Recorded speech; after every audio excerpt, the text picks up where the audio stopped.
لبيك لا شريك لك لبيك إن الحمد والنعمة لك والملك لا شريك لك.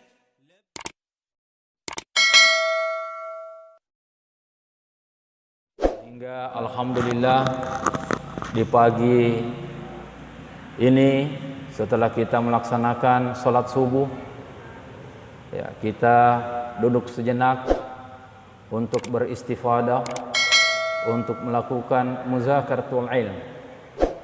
Mudah-mudahan Allah Subhanahu wa taala memberikan keberkahan kepada kita semuanya. Apalagi Nabi sallallahu alaihi wasallam mengatakan talabul ilmi sa'atan khairun minad dunya wa ma fiha. Menuntut, mendengarkan suatu ilmu sesaat saja. Sesaat bisa 1 menit, bisa setengah jam, bisa 1 jam. Ya.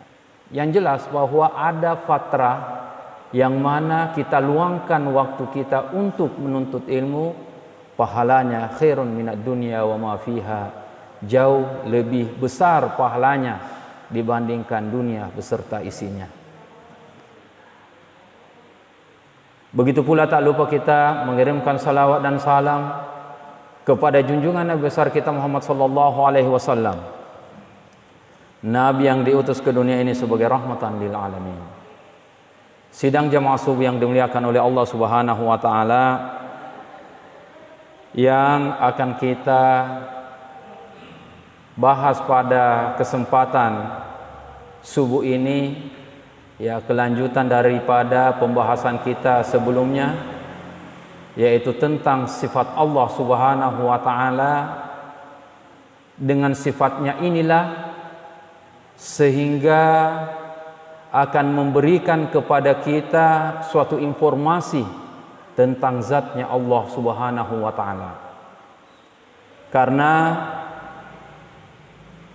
bagaimanapun usaha seseorang untuk sampai kepada zatnya Allah, fatuhlik, kata Nabi, maka kita akan hancur. Itulah sehingga kadang ketika ada orang mattareka membaca kitab-kitab tasawuf tanpa ada mursyid, tanpa ada pembimbing, kadang dia stres dan bahkan sampai gila. Kenapa? Karena mereka ingin mencari sesuatu yang tidak bisa dicapai oleh akalnya, sehingga pada saat dia membaca suatu informasi tentang itu dan tidak ada yang mengarahkannya, sehingga akalnya sampai kepada titik puncaknya, kemudian dia masih memaksakan untuk sampai kepada keinginannya, itulah yang membuatnya gila. Nah, olehnya itu sidang jamaah yang dimuliakan oleh Allah Subhanahu wa taala, untuk mengetahui atau sampai kepada zatnya Allah yang maha sirrul asrar, yang maha rahasianya rahasia, itu tidak akan sampai kepada itu. Namun untuk mendekati dan mengintipnya bisa saja. Bagaimana? Tafakkaru fi khalqillah wa la tafakkaru fi zatillahi fatuhlak, kata Nabi. Berpikirlah atau renungilah tentang ciptaan-ciptaan Allah, dan janganlah kamu pernah berpikir atau mencari di mana zatnya Allah, karena itu fatuhlak, maka kamu akan hancur, kamu akan menjadi gila. Sidang jamaah yang dimuliakan oleh Allah, makanya harus ada mursyid, makanya harus ada guru. Ya, jadi makanya kalau ada tarekat itu pasti ada mursyidnya, ada yang mengarahkan. Kemudian ada namanya murid, ada pengikut. Ya. Karena antara murid dan pengikut ini, ya, inilah yang saling membantu satu dengan yang lain, ya, untuk sampai kepada tujuan apa yang ia lakukan dalam tarekatnya atau dalam zikirnya. Sidang jamaah yang dimuliakan oleh Allah, ya, sifat yang ke-10 daripada sifatnya Allah adalah hayyan atau al-haya, yaitu hidup. Kita sadari diri kita bahwa mempunyai keterbatasan dari segala hal, termasuk ketika kita berbicara tentang kehidupan. Olehnya itu, karena kita mempunyai keterbatasan, sehingga kadang kita mencari yang lebih daripada apa yang kita miliki. Ya. Kita punya hidup yang punya keterbatasan, sehingga kadang kita mau lebih panjang daripada umur-umur yang lain. Kita atau ada kadang orang pergi mencari ke sesama makhluk. Nah, inilah yang menyebabkan sehingga orang tersebut bisa salah alamat. Artinya apa? Mereka mencari sesuatu tentang kehidupan, di mana yang dia minta itu juga tergantung kepada kehidupan yang lain. Olehnya itu, sidang jemaah yang dimuliakan oleh Allah, kalau kita menginginkan yang namanya kehidupan yang panjang, maka bergantunglah kepada yang maha hidup. Siapakah itu? Yaitu Allah Subhanahu wa ta'ala. Kenapa Allah Subhanahu wa ta'ala maha hidup? Karena kita telah membahas sebelumnya, Allah itu adalah baqa, tidak ada habisnya. Allah itu qidam, tidak ada awalnya. Allah itu adalah wahdaniyah, berdiri sendiri, tidak tersusun di dalam dirinya beberapa unsur. Sehingga Allah Subhanahu wa ta'ala punya sifat yang maha hidup. Jadi dalam bahasa Arab ini, itulah memang juga kekurangannya kita dalam bahasa Indonesia. Kadang ketika membaca atau menterjemah kata al-ghaib dengan al-ghaib, ghain alif hamzah ba, al-ghaibu. Ada juga namanya al-ghaibu, ghain ya ba. Dalam bahasa Indonesia semuanya itu berarti gaib. Namun yang perlu kita ketahui bahwa makna ghaibun dengan al-ghaibu itu punya arti tersendiri dalam bahasa Arab. Al-ghaibu adalah sesuatu yang tidak ada, yang mana sebelumnya ada. Makanya biasanya kalau orang di absen, ada yang tidak hadir, gaib, tidak dikatakan gaib.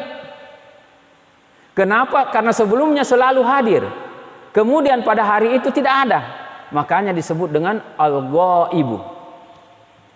Kemudian al-ghaib ada, memang tidak pernah panca indera ini mampu untuk sampai kepada hal tersebut. Contohnya yang gaib, allazina yu'minuna bil ghaib wa yuqim. Siapakah yang dimaksud dengan gaib itu? Allah, malaikat, hari kiamat, iblis, jin. Itu semuanya adalah hal gaib yang ada, dan memang panca indera ini tidak bisa sampai ke sana. Ya, panca indera kita sampai di sana. Nah, ketika kita berbicara masalah al-haya, itu berbicara masalah al-ghaibu. Ya. Ada panca indera tidak bisa sampai kepada untuk mencari siapakah sebenarnya hakikat daripada al-ghaib itu. Ulama kita mungkin hanya menjelaskan, ulama ini menjelaskan sedikit, ini menjelaskan sedikit, ini menjelaskan sedikit, dan kadang antara satu penjelasan dengan penjelasan yang lain membutuhkan lagi satu penjelasan. Akhirnya apa? Karena itulah sesuatu hal yang gaib, makanya kita harus mengumpulkan seluruh informasi yang ada, dan kemudian itu kita kembali menyimpulkan, dan kesimpulan itulah yang disebut dengan rahasia. Ya. Sidang jamaah yang dimuliakan oleh Allah Subhanahu wa taala. Allah Subhanahu wa taala itu al-haya karena tidak ada akhirnya. Beda kita manusia, beda dengan makhluk, semuanya makhluk itu punya akhir. Jadi disebutkan dalam satu riwayat itu bahwa nanti malaikat yang paling tersiksa ketika akan mengakhiri hidupnya adalah malaikat Israfil, peniup trompet. Ya. Jadi kalau sangkakala itu sudah ditiup oleh Israfil, semuanya makhluk akan hancur kecuali dia, karena dia meniup sangkakala. Nah inilah, jadi kapan? Ketika Allah menghendaki. Nah inilah, jadi menurut riwayat inilah Israfil nanti makhluk yang paling terakhir akan hancur, akan meninggal. Tapi itu pun ada habisnya. Artinya apa? Karena semuanya nanti kullu man 'alaiha fanin. Segala sesuatu yang ada di muka bumi ini akan hancur. Yang hanya tinggal kekal hanya Allah Subhanahu wa taala. Nah, jadi sidang jamaah yang dimuliakan oleh Allah, segala sesuatu itu pasti ada akhirnya, apalagi kita manusia. Ya, itulah sebabnya kita tidak boleh meminta suatu kehidupan selain kepada Allah Subhanahu wa taala.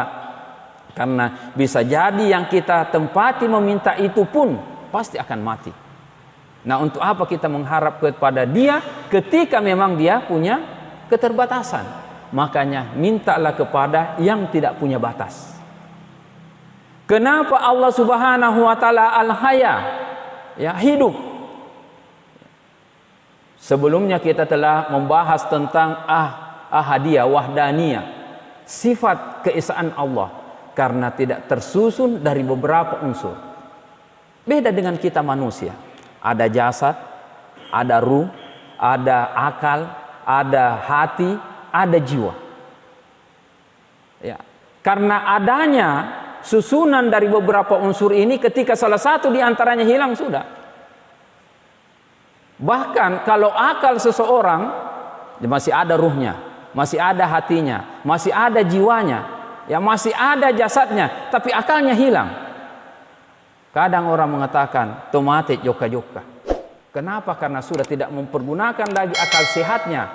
Ya. Inilah sidang jamaah yang dimuliakan oleh Allah Subhanahu wa taala, membuktikan bahwa Dialah yang maha hidup, Dialah yang memberi hidup.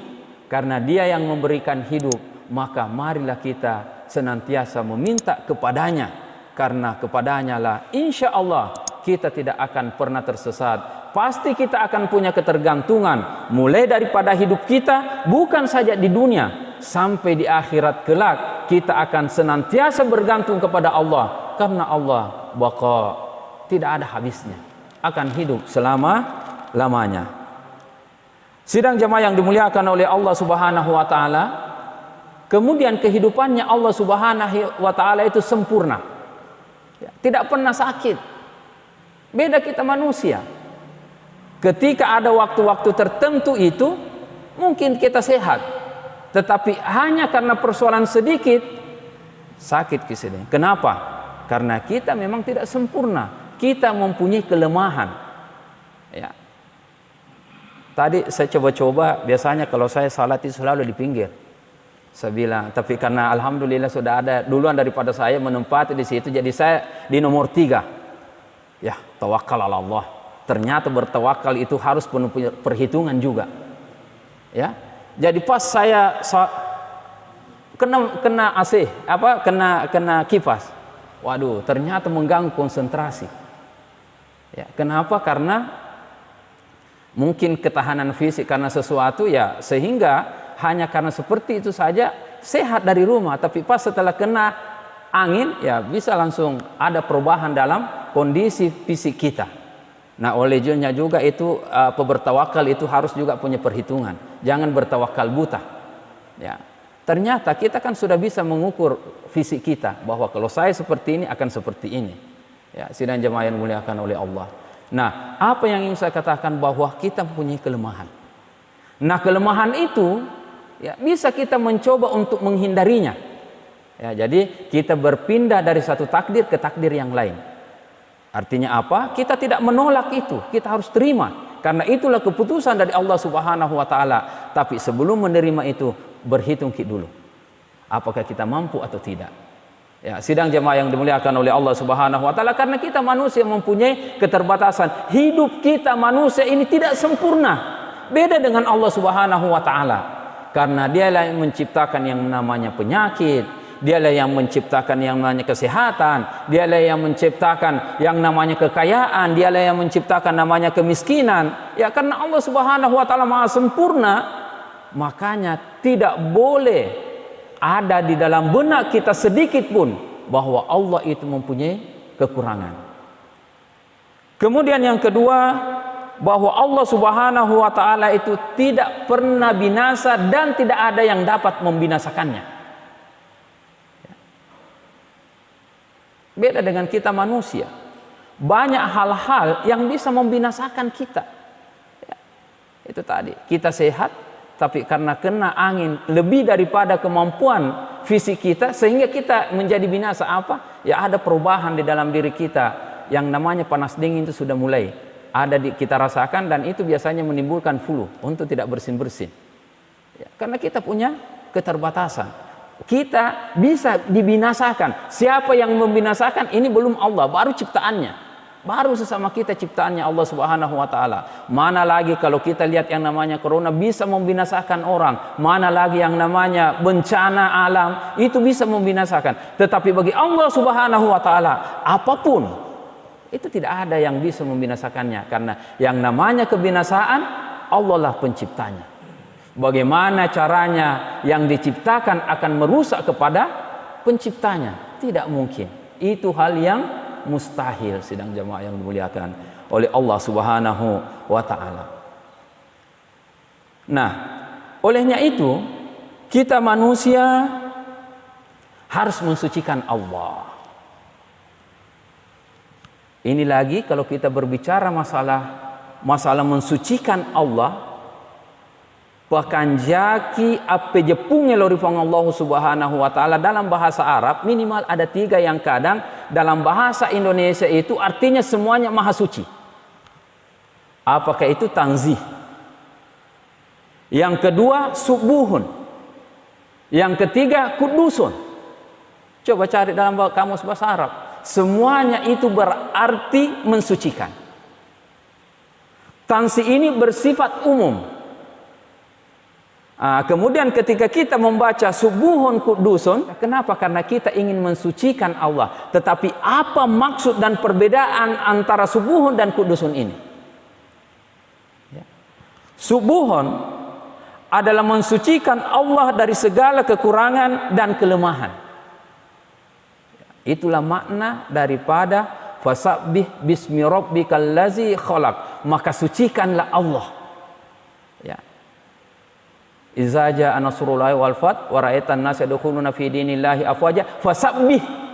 Bukan dengan baca subhanallah subhanallah subhanallah subhanallah. Ini lagi. Jadi zikir itu 3 macam Bapak Ibu. Ada namanya zikir, ada namanya wirid, ada namanya tadabbur. Zikir ini itu yang punya batas. Subhanallah 33 kali, alhamdulillah 33 kali, Allahu Akbar 33 kali. Zikirnya cacing yang pernah saya sampaikan, salawat 1000 kali di waktu siang, subhanallah walhamdulillah wala ilaha illallah Allahu Akbar itu 1000 kali di waktu malam. Itu punya batasan. Itulah zikir. Ya. Kita mau keluar dari rumah, bismillah tawakkalna 'alallah la haula wala quwwata illa billah, itu adalah zikir. Kalau wirid, bacaan-bacaan yang sering kita lakukan yang tidak punya batas, sudah tidak punya bilangan. Sebanyak-banyaknya. Semakin banyak kita baca, semakin baik. Kemudian yang ketiga yang paling tinggi adalah tadabbur. Apapun yang kita lihat, kita selalu sandarkan kepada Allah. Itulah tadabbur. Dan ini adalah bahagian daripada zikir, dan inilah zikir yang paling tinggi. Ya, di kelasnya. Ini kayu kita lihat, subhanallah. Ini ada, pasti yang mengadakan. Itu kan sudah ada di situ bahwa kita sudah menghubungkan dengan Allah. Siapa yang mengadakan? Ini masjid ada dinding. Ya. Ternyata yang membuat itu adalah manusia yang menyusunnya. Tetapi pernahkah kita berpikir, ini dinding terdiri dari apa? Ada semennya, ada pasirnya, ada batu merahnya. Siapa yang menciptakan semen? Siapa yang menciptakan batu merah? Siapa yang menciptakan pasir? Subhanallah. Allah. Kita lihat sama dinding. Tapi kenapa ada tembus pandang, ada yang tidak? itulah kaca. Ketika kita melihat kaca, itu adalah dinding, kita bisa tembus penglihatan. Sedangkan ketika kita melihat tembok, dinding juga. Tapi kenapa kita tidak tembus penglihatan? Subhanallah, engkau panca jinna. Itulah tadabbur. Sehingga sidang jamaah yang dimuliakan oleh Allah Subhanahu wa taala, ya, dalam suatu kajian yang selalu saya ikuti, kita itu dianjurkan sekali-kali sholat berlantai tanah, beratapkan langit. Untuk apa? Untuk supaya kita merasakan betul-betul diri kita ini kecil. Berapa di tempat yang kita tempati untuk bersujud. Setelah kita sujud, melihat tempat sujud kita yang begitu luas, kemudian kita menengadah ke langit saat kita berdoa, kita lihat bintang, kita lihat bulan, kita lihat banyak makhluk-makhluk di atas itu yang ternyata setelah kita pelajari sangat besar, tetapi kenapa bisa teratur? Subhanallah, ternyata ada yang mengaturnya. Ini semuanya bisa menambah keyakinan dan keimanan kita kepada Allah Subhanahu wa taala. Siapa kesemuanya itu? Adalah Al-Hayyu, yang maha hidup. Jadi sidang jemaah yang dimuliakan oleh Allah Subhanahu wa taala, kembali kepada tanzih, penyucian Allah itu terbagi kepada dua. Ada namanya tanzih subuhi, ada namanya tanzih kudusi. Nah, disinilah kita akan melihat apa perbedaan antara as-subuhu wal kudusu. Ya. Tanzih subuhi adalah menyucikan Allah dari segala kekurangan dan kelemahan. Kita tidak boleh ada sedikit pun di dalam benak kita bahwa Tuhan itu mempunyai kekurangan dan kelemahan. Dia maha sempurna. Ya. Apapun yang dilakukan, Allah tetap maha sempurna. Cuma kadang kita manusia yang bersuudzon kepada Allah Subhanahu wa taala. Kita manusia yang keliru. Jangan pernah kita menyalahkan sang al-wujud.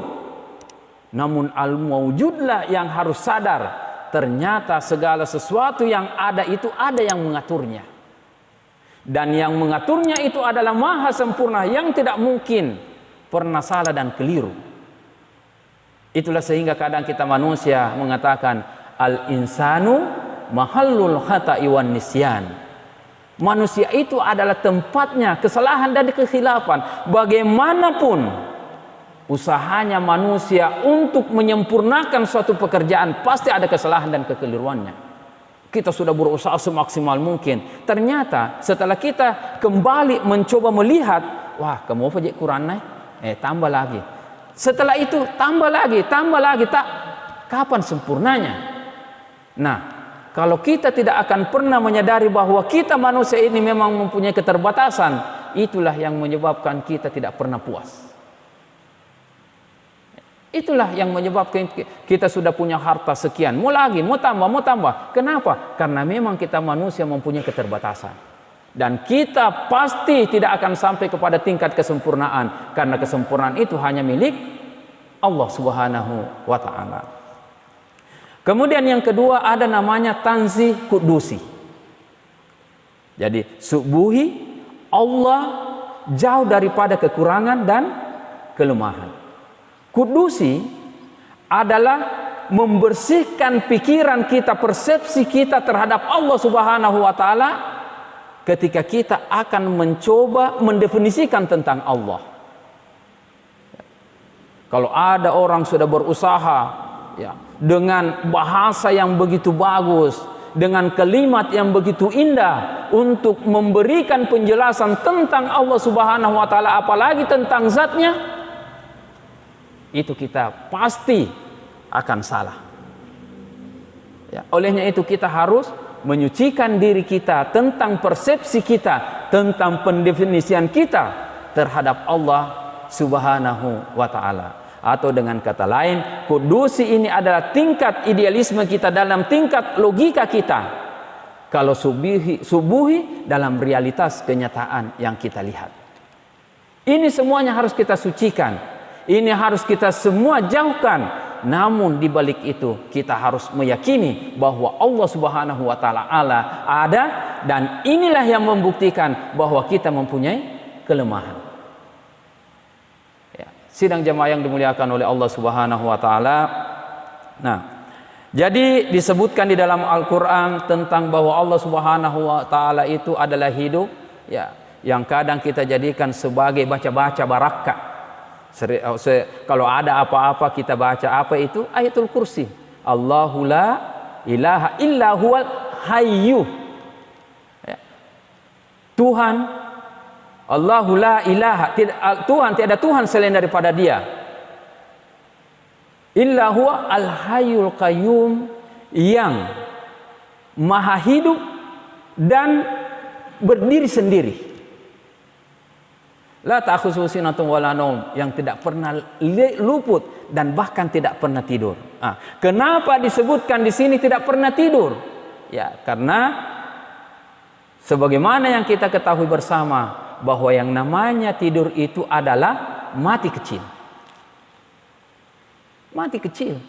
Orang yang tidur itu adalah orang yang mati kecil. Artinya apa? Dia sudah seperti itulah. Kalau Anda mau merasakan yang namanya mati, itu dalam keadaan tidur. Nah, persoalannya, bisakah kita mendefinisikan kita bahwa pada saat kita tidur saya begini atau dengan simple pertanyaan saya, kalau Anda tidur, Anda di mana? Tega komonro watumu matinro. Anda mengatakan di ranjang, tidak, tadi saya bermimpi dikejar oleh anjing. Ternyata memang Anda berteriak-teriak. Ditanya, kenapa kipak berteriak-teriak? Ternyata di rumah Japale. Di mana itu tadi? Siapa yang dikejar anjing ini? Itu bahagian daripada kematian. Kalau Anda bisa rasakan pada saat tidur, Anda bermimpi. Nah, seperti itulah nanti hakikatnya pada saat orang mati.